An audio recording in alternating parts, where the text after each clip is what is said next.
Russian കൂലിപ്പട്ടാളത്തിൽ ചേർന്ന മലയാളി യുവാവിന് മോചനം. യുദ്ധത്തിൽ ഗുരുതരമായി പരിക്കേറ്റ് ചികിത്സയിലായിരുന്ന ജെയിൻ കുര്യനെ വിട്ടയച്ചു. മോസ്കോയിലെ ആശുപത്രിയിൽ നിന്നും ജെയിൻ കുര്യനെ ഡൽഹിയിൽ എത്തിച്ചു. വിവരങ്ങളുമായി തൃശൂരിൽ നിന്ന് സൂരജ് സജിയാണ് ചേരുന്നത്.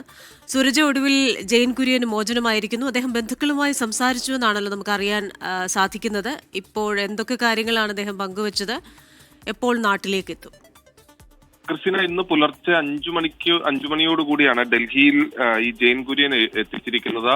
ഉച്ചയ്ക്ക് ശേഷം തൃശ്ശൂരിലേക്ക് എത്തും എന്നുള്ളതാണ് നമുക്ക് ലഭിക്കുന്ന വിവരം. ഡൽഹിയിൽ എത്തിയ ശേഷം ബന്ധുക്കളുമായി ഫോണിൽ സംസാരിക്കുകയായിരുന്നു ജെയിൻ കുര്യൻ. റഷ്യൻ കൂലിപ്പട്ടാളത്തിൽ കുടുങ്ങി യുദ്ധമുഖത്ത് നിന്ന് പരിക്കേൽക്കുകയും പിന്നീട് മോസ്കോയിലെ ആശുപത്രിയിൽ ചികിത്സയിലുമായിരുന്നു ജെയിനൊപ്പം ഉണ്ടായിരുന്ന സുഹൃത്ത് യുദ്ധമുഖത്ത് തന്നെ ഈ ഡ്രോൺ ആക്രമണത്തിൽ കൊല്ലപ്പെടുകയും ചെയ്തിരുന്നു. തൃശൂർ സ്വദേശിയാണ് ബിനിൽ കൊല്ലപ്പെട്ടതിന് ശേഷം വീണ്ടും യുദ്ധമുഖത്തേക്ക് ജെയിനെ കൊണ്ടുപോകാനുള്ള ഒരു നീക്കവും ആ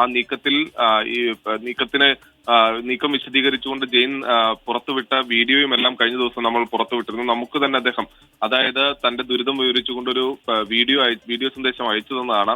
ഇതിനെല്ലാം പിന്നാലെയാണ് ഇപ്പോൾ ഈ മോചനത്തിലേക്ക് കാര്യങ്ങൾ എത്തിച്ചിരിക്കുന്നത്. നേരത്തെ പ്രധാനമന്ത്രി റഷ്യൻ സന്ദർശിച്ച ശേഷം ഈ യുദ്ധമുഖത്ത് കുടുങ്ങിയ ആളുകളെ വിട്ടയക്കുന്നതിനുള്ള നടപടി സ്വീകരിച്ചിരുന്നുവെന്ന് പ്രഖ്യാപിച്ചിരുന്നെങ്കിൽ പോലും പക്ഷേ ഈ ജെയിന്റെ മോചനം മാത്രം സാധ്യമായിരുന്നില്ല. ഇതിൽ ആശങ്ക പ്രകടിപ്പിച്ച് ജെയിനും ഒപ്പം കുടുംബവും രംഗത്തെത്തിയതിന് പിന്നാലെയാണ് ഇപ്പോൾ ഒരു ഇടപെടൽ ഉണ്ടായിരിക്കുന്നത്. എന്തായാലും ജെയിൻ നാട്ടിലേക്ക് മടങ്ങിയെത്തിയിരിക്കുന്നു എന്ന ആശ്വാസകരമായ വാർത്തയാണ് ഈ വാർത്താ പ്രഭാതത്തിൽ വരുന്നത്. കൃഷ്ണ, ശരി, ആശ്വാസമുള്ള വാർത്തയാണ്. തൃശൂർ സ്വദേശി ജെയിൻ കുര്യൻ റഷ്യൻ കൂലിപ്പട്ടാളത്തിൽ നിന്ന് മോചിതനായി ഡൽഹിയിലെത്തിയിട്ടുണ്ട്. വിവരങ്ങൾ നൽകുകയായിരുന്നു സൂരജ് സജി തൃശൂരിൽ നിന്ന്.